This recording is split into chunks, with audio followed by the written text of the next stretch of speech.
Conquerida Mallorca, València i Múrcia pel rei Jaume I, serà el fill d'aquest, en Pere II el Gran, qui continuarà l'expansió catalana a la Mediterrània i ho farà posant la seva mirada en l'illa de Sicília, en clau que permet el control de la navegació entre la Mediterrània oriental i occident.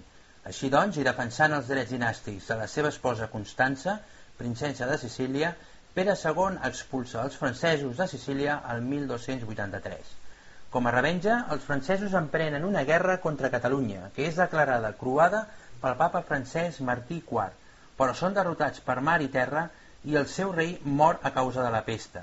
Amb aquesta sonada victòria, la dinastia catalana regna a Sicília, bastió estratègic i gran centre productor de blat, gràcies a Pere II el Gran i amb el suport del seu fidel i llegendari almirall en Roger de Llúria. Regnant Jaume II el Just, aquest recupera part del regne de Múrcia als castellans, incorporant Alacant al regne de València.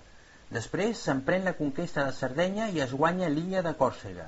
En aquesta època, l'exèrcit almogàver de la Companyia Catalana d'Orient s'enfronta a turcs, genovesos, francesos i bizantins, establint-se als ducats d'Atenes i Neopàtria i convertint-se els almogàvers en autèntica llegenda. Ja al segle XV, el trastamar Alfons IV el Magnànim conquereix el regne de Nàpols per a la corona catalano-aragonesa, fita que resta immortalitzada a l'arc d'accés al Castell Nou de Nàpols.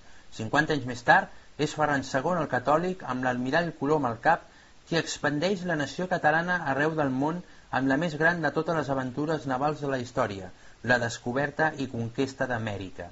Més que mai, ressonen a tot el món les paraules del gran almirall Roger de Llúria: cap peix gosarà alçar-se sobre el mar si no porta un escut o un senyal del rei d'Aragó en la cua.